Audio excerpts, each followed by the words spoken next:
Good morning. This is Derek Dodge with Interstate Roofing. We're at the Lane residence conducting a repair attempt.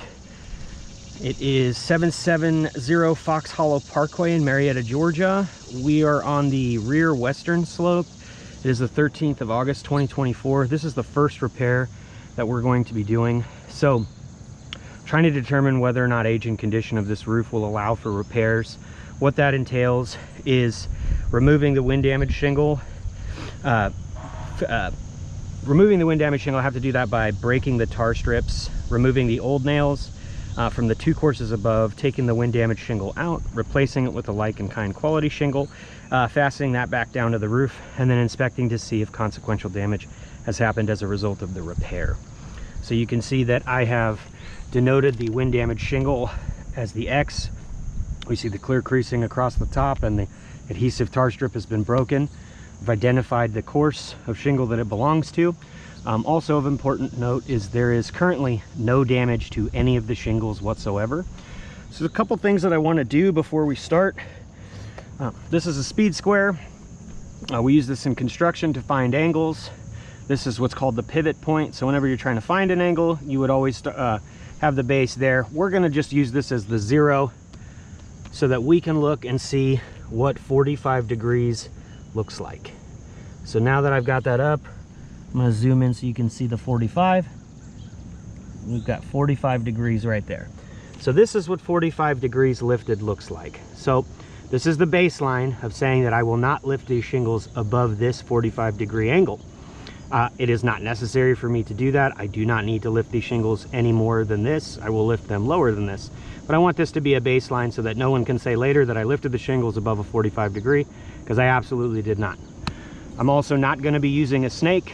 I'm a contractor. Contractors don't use snakes. People who use snakes are DIYers. We're getting paid because we're professionals. Professionals don't use snakes. Really why that's important into this is if this roof is not repairable when I use my mag hatch, consequential damage will happen as a result in the two courses above. When you use a snake, if the roof is not repairable, the reason why adjusters like to tell us that we need to use a snake is because they think we're lifting the shingles, and the lifting of the shingles is causing the fracturing. When you use a snake, the nail is here, but you're hammering here so that all of the force gets hit to right here. So we're not lifting these so these don't get damaged. But when you use a snake, you're hitting here and doing all sorts of force and pressure down here. So if a roof's not repairable, wherever you're nailing is where the damage will be. So you're sacrificing, or you're trading damage up here for damage down there. So either way, if a roof isn't repairable, it's not repairable no matter what tool you use. And because I'm a contractor and I'm an expert in what I do, I'm not going to be told what tools I'm going to use. So we're not using a roof snake. Roofers don't use roof snakes. So now that I've explained what I'm going to do and I've created a baseline for what 45 degrees is going to look like, let's begin the repairs. So the first thing that you have to do is you've got to break the tar strips. We don't have to break this one obviously because it's already been broken by the wind.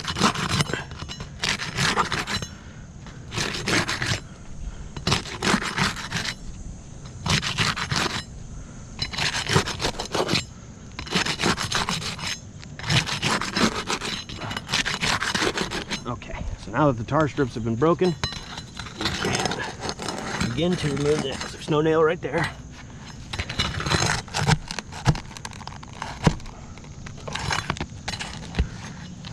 So you can see we're not lifting the shingle.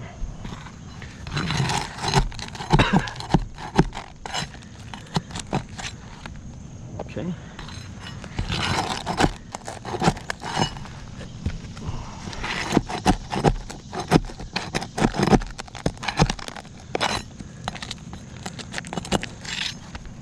First course is done.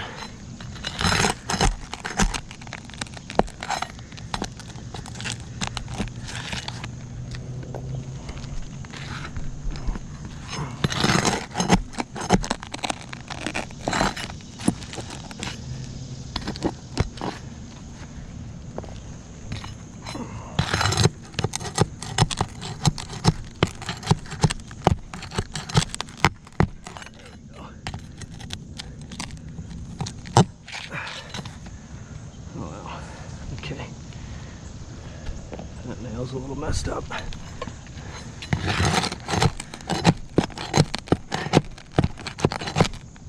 Okay. Got the nails out. So if I'm correct in assuming I've removed all the nails, it should pop out. Don't see any tearing in the shingle. So that's good. Just put this right up here just for now. We're replacing it with a like and kind quality shingle. This is a 3-tab organic 25-year shingle.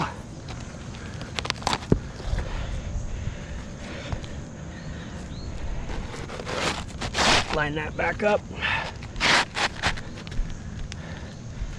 Use the chalk in the beginning to get our lining so that the seams line up with everything. That looks good. So now I should be able to hammer the nails. Sometimes when you remove these, the nails get a little bent, so I'm not going to use that one for now.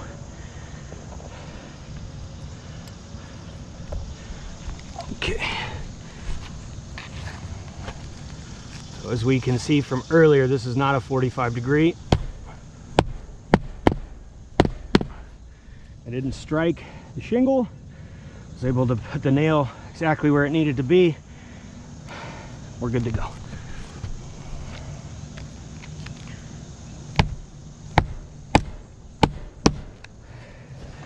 With a snake, you have to hit it so many more times than that. The hatchet I can hit 3 times, like 1 to strike it and 2 to 3 times to really drive it in. See that? The snake, you'd have to hit it so much more, which is what causes the damage.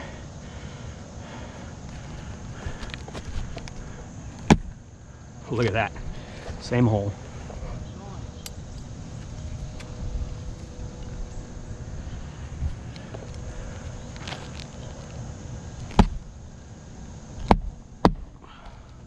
I'm going to readjust that one. That one was a little too high. Pulled it out. So what happens with these nails, they bend a little bit. There we go.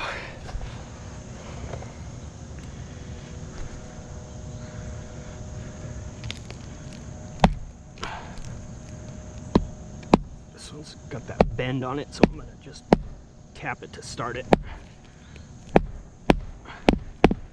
That's not above a 45.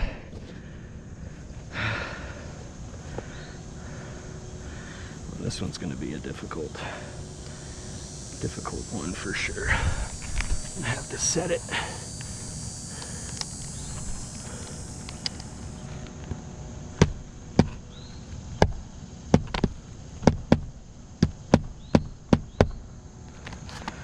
I'm going to come back and put a better nail in it. Ran out. Actually, I'm going to do for now. I'm going to put a P-cap nail in it. That's okay.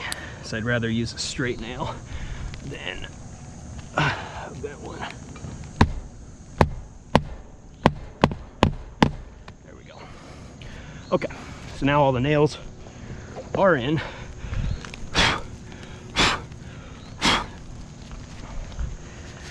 So what I'm seeing is the beginnings of consequential damage that happened as a result. Let me show you what I'm talking about.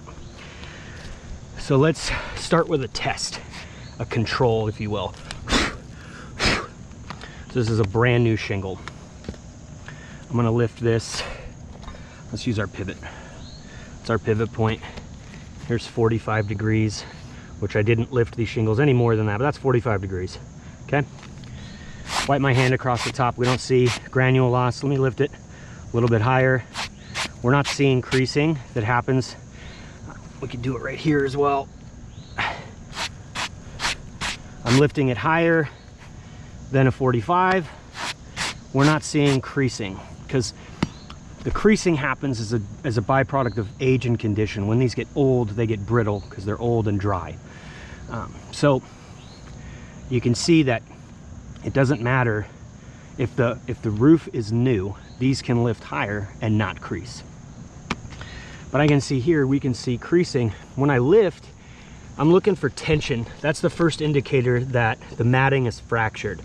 So I can see a crease across the top right here. You can already see it formulating, but I can feel the tension. This is like a sticky note. So to test whether or not the fiberglass matting is fractured, you wipe your hands across the top. And look at that, we can see the crease. You can see the crease. So I would say that that one is creased. Let me look at this one. This one, I feel tension. I don't see a clear crease that's coming, and this doesn't feel like a sticky note. So I'd say this one passed. This one, look at, you can see it right here. Let me put my little pointer right there. You can see it going from there to there. Well, again, we didn't lift these above a 45, and you can see the creasing that's happened as a byproduct. So creasing right there. So this one has failed as well. This one, yeah, you can kind of see it, but I would say that this one's a pass. I wouldn't say this one's necessarily a fail, but this one, you can see it across the top. You can see the crease beginning. Let's check the tension. Yeah, this is like a sticky note. And the crease has happened as a byproduct of the repair. And this as well, you can see it. I don't even have to wipe my fingers across it. You can see the crack, the cracking in it. And we've got a crease. It's going across. So I'm gonna take screenshots of this GoPro video because I didn't take any photos along the way. That's no problem. But in an effort to fix this shingle, we have creased this shingle, creased this shingle, creased this shingle, and lastly this one.